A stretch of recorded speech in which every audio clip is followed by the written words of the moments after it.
Hey, what's up, y'all? This is Rodney, and I'm back, and I wanted to go ahead and give my review over the real, girl. See, y'all see what's on my mind. Love and Marriage Huntsville. Love and Marriage Huntsville. I think next week is the season finale. Thank God. I think I've come to a conclusion that these reality shows, they really could probably give us like 15 episodes, and then that's it. I think at 15, well, I'm speaking for myself. At 15, I think I'm pretty much like clocking out. Okay, let's wrap it up. It's over. Let's get to the reunion. Anyways, unless it's just something that's just over the top, interesting. Like I think I ain't gonna say, I can't speak for nobody. I'm over Mel and Martel arguing. I mean, I get it. That's probably real life for them. They're trying their best to co-parent after this divorce. So I guess I get it. I have to get it. But it's like, girl. All right, so let's just get into it. Martel is psycho. That's the very first line I put on my paper. Martel is psycho. Martel, I don't know if you know or not, but Melody is not your wife. Y'all are not going through a divorce. You're not separated. You are divorced. So Melody is free to go to whatever restaurant she wants to frequent with whomever she wants to go with. Right? First this was our favorite restaurant. Now it's me, you, and the kids went there all the time. It doesn't matter. Because if that's y'all favorite restaurant, her taste buds ain't gonna change just because you ain't in the picture no more. If I liked the restaurant when we were together, I'm still gonna like it after I divorce you. Martel thinks that he can be petty, or I guess childish and immature with Melody or towards Melody because I guess of the things that she did while they were together. The song that she wrote that's about him. Martel, whatever Melody did in the marriage as far as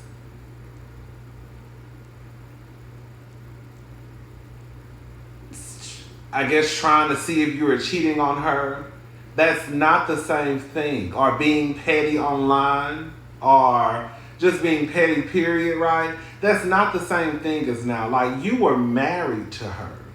So even if she sought out a private investigator to see what you were doing, I could understand that. Even if she came into a restaurant and acted a fool, I could understand that.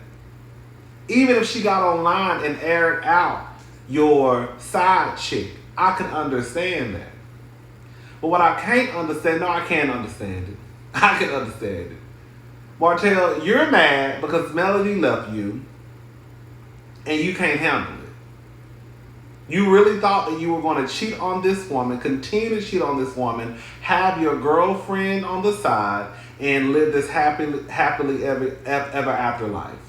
And you probably could have done that if you were not on television, right?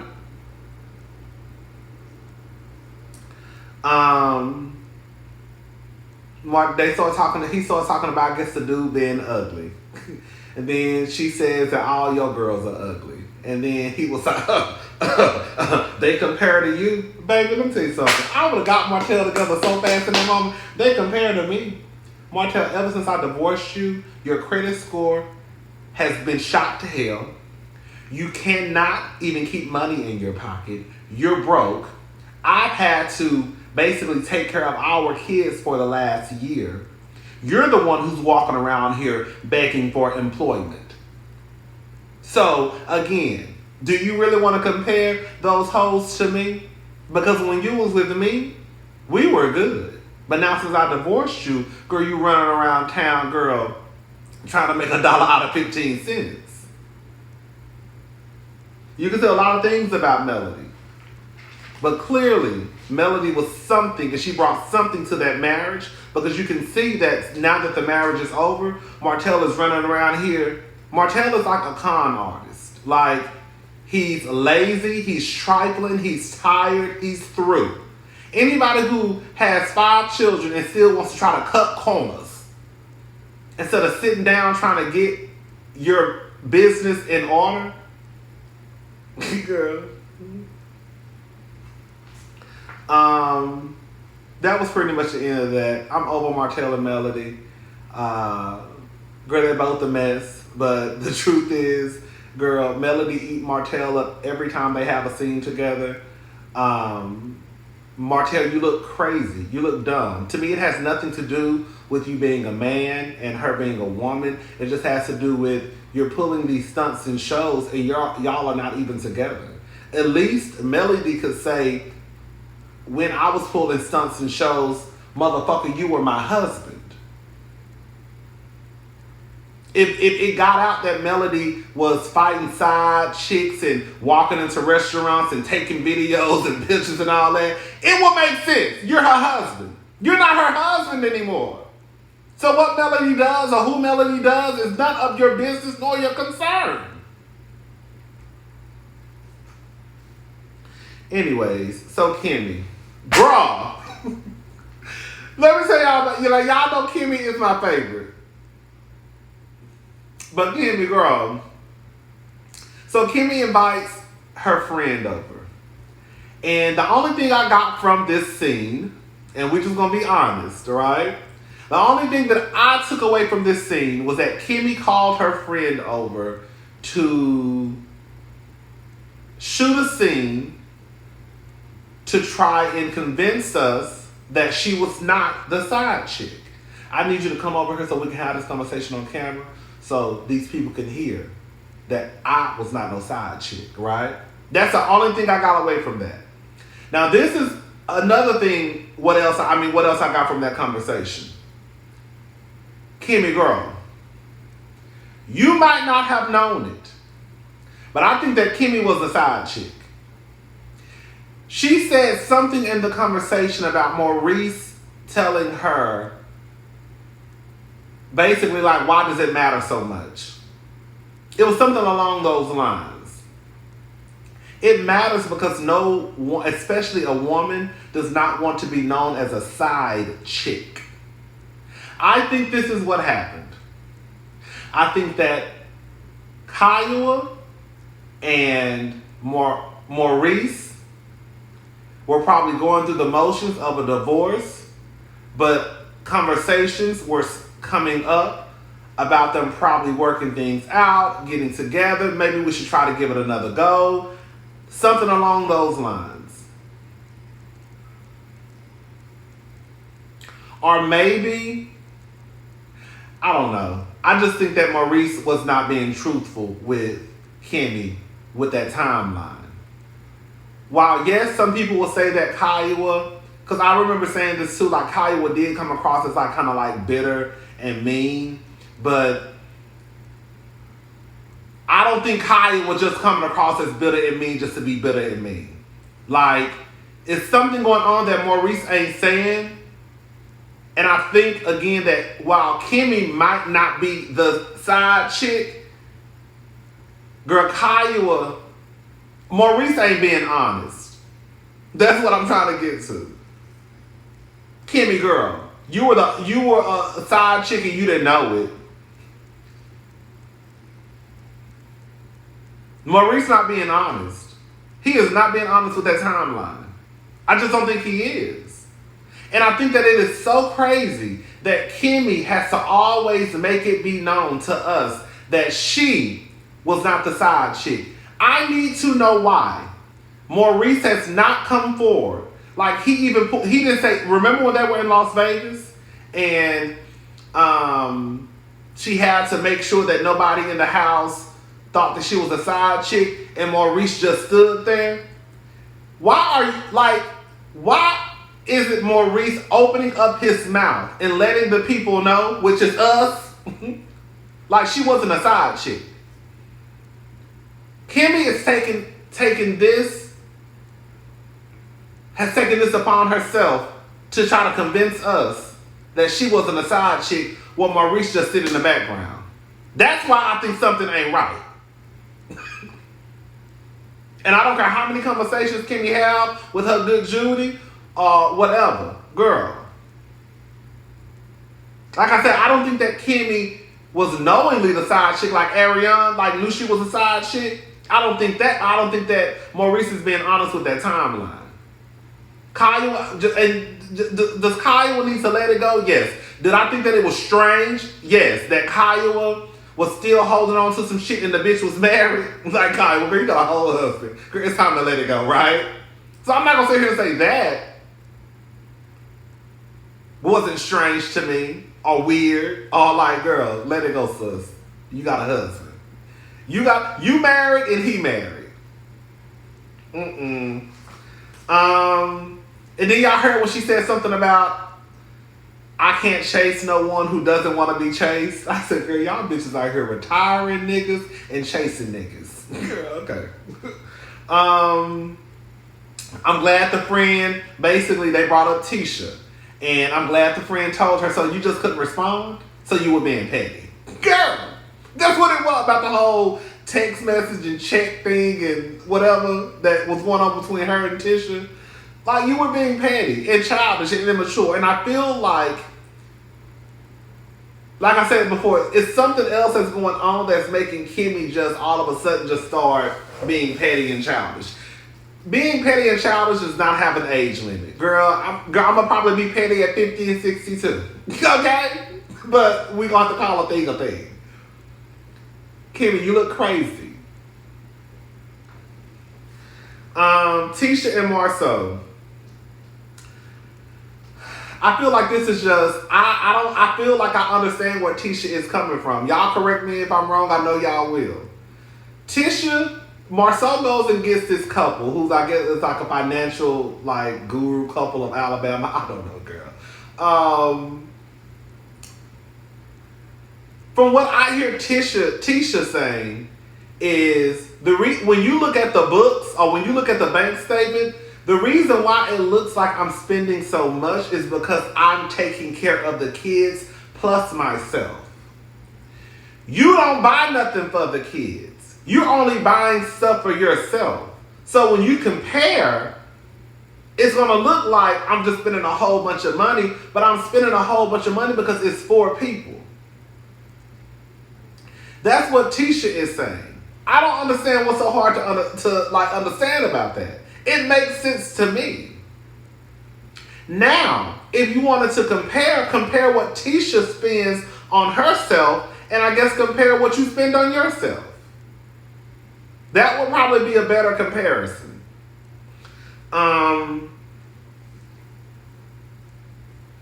Tisha, why do you need a work truck? Tisha, this is like my second or third time hearing Tisha say she needs a work truck. A work truck for what? Good. Why don't y'all say what Tisha does when she needs a work truck? Tisha said something, and I know, some of y'all girls ain't gonna like this. Tisha, y'all, like, listen, if we're gonna I'm about to just call a thing a thing. Tisha told Maurice, Marceau. Have I been saying Maurice? I think I've been saying Maurice. If I've been saying Maurice, I've been getting these people confused. But like Tisha told Marceau, I hope I ain't been saying Maurice, because I feel like I've been saying Maurice. Anyways, but like Tisha told Marceau, like, you don't come to me. You make these decisions, like when you want to buy a truck or, your dream car for your birthday, you just go buy it. You don't come to me. That's a big purchase. And you don't come to me and have these conversations because you bring in the money.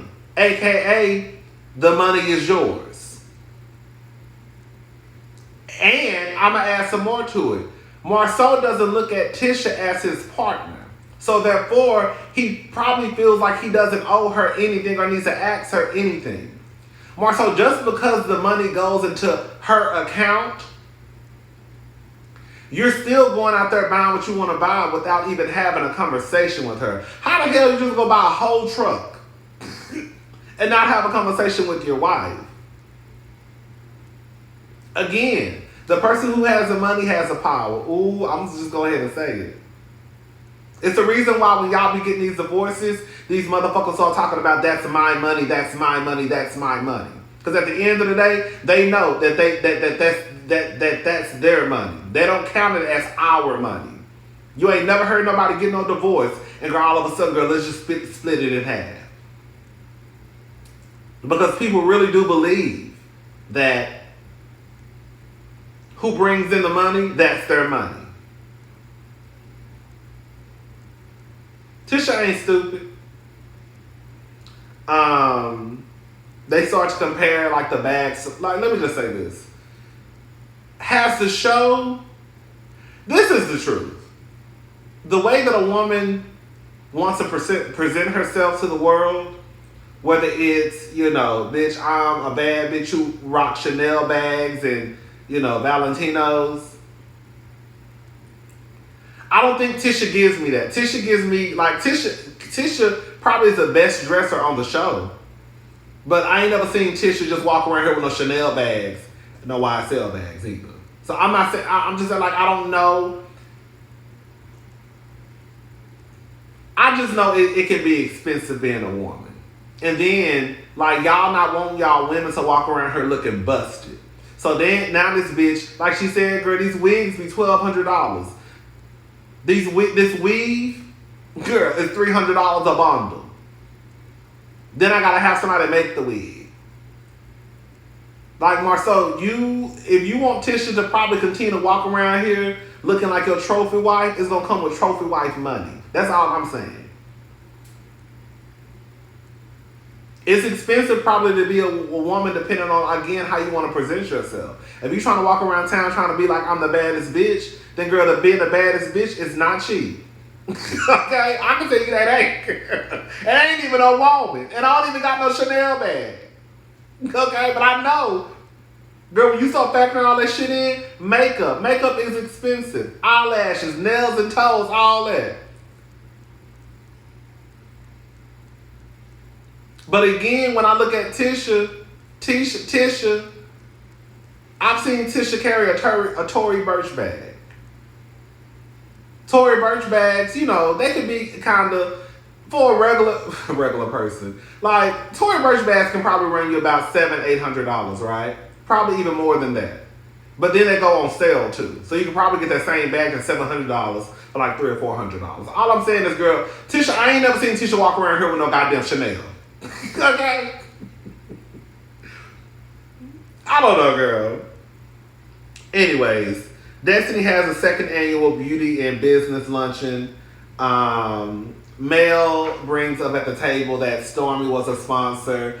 She's not a sponsor. Why did you ask me? Here's my check. Melody, shut up! I don't know why Melody gets on my nerves. Like, girl, it's not even about you. Like, everything has to be about Melody and Martel. When I saw that goddamn, let me say something, baby. That special came out, I was pissed. I said this the other night. I was pissed about that special. But I had sat down, made me a cocktail, had my food ready. Girl, press play. And they're talking about the Martel and Melody story. Girl, girl, I turned that shit right on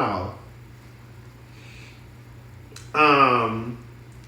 So they start talking about checks. So Tisha says, well, I didn't receive a check from neither one of y'all. Talking to Melody and Destiny. Kimmi interjects, girl, Kimmi must have, Kimmi, girl, you looking real dumb. I'm sorry. Like, Kimmi, you looking petty, childish, dumb, immature. Girl, you know something, and it's making you pissed off, and you're using this as an excuse to be pissed off at Tisha. Girl, if you acting like this, I don't know what you gonna do when you find out that Tisha called you a side chick in the second episode. Was it the second episode? She says, Tisha says in her confessional, Mel done called her a side chick, but she's petty with me. But you called her a side chick too. I didn't even catch it till some of the people in the comment section told me to go back. And whatever was telling me, and I was like, well, I'm going to go back and watch it. And girl, Tisha called her a side chick. When she was sitting down having that conversation with Marceau, she called Kimmi the side chick.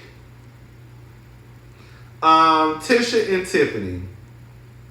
Tisha sounds crazy. Tisha tells Tiffany I don't know anything negative about you. I get what Tisha was trying to say. She probably could have just said, girl, I don't really know anything about you. What's your backstory? Blah, blah, blah. This is the thing. We're just going to call a thing a thing. They want something to use against Tiffany. Because Tiffany knows all of their business. She's probably more than likely watched the show. So now you have this new girl who's coming to the group who has the gun and the ammo to use against us anytime she wants to. We don't have no dirt on her. You know, like that was Destiny's big thing. Destiny, bitch, we still don't know your business, quiet as it's kept. That was Destiny's big thing. Now it's Tisha just coming right on out saying we don't know anything negative about you, girl, and you're not, bitch. Girl, if I can help it. Who gets on TV telling their business? That if you find out, you find out. And the stuff that I want you to know is more than the stuff that you do know is probably the stuff that, girl, I just couldn't keep under wraps no more. Or either, girl, I was just like, girl, I'm just gonna tell them. Like, Tisha, girl, you sound crazy. Tiffany brings up cheating. Now, this is what Tiffany is so pretty to me. I was looking at Tiffany like, bitch, Tiffany low-key bad. Only if she put away the PTA clothes. But Tiffany brings up, you know, her and Lewis have said that they cheated before. Bitch, this bitch talk about, I'm thinking that they cheated on each other. That's what I was thinking. Like they cheated on each other, it was what it was. You cheated, I cheated, and we just wiped the slate clean and got married. Okay, cool, whatever, right? This bitch talking about some shit that happened in high school. High school? Bitch, that do not count. That does not, I'm sorry. Now, cheating in high school don't count. Yeah. Tisha said, girl, if you cheated before marriage, it don't count. Now, that's why y'all be fucking up. Because y'all be thinking that these niggas go cheat on y'all and get it out their system. Then all of a sudden, these motherfuckers say, I do. And then it's some type of conversion therapy. Girl, motherfuckers who cheat before they get married, cheat after they get married. I don't care what nobody say.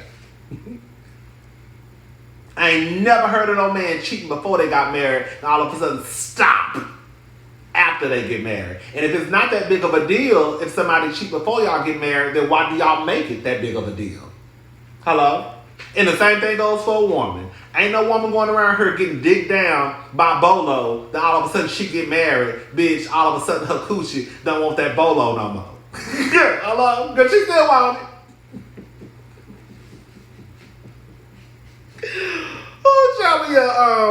Kimmi or Maurice, Maurice surprises Kimmi with a honeymoon. She starts crying, girl, like she's fucking 16 years old. Kimmi, shut up, girl. Kimmi got on my nerve. Kimmi got on my nerve this episode, child.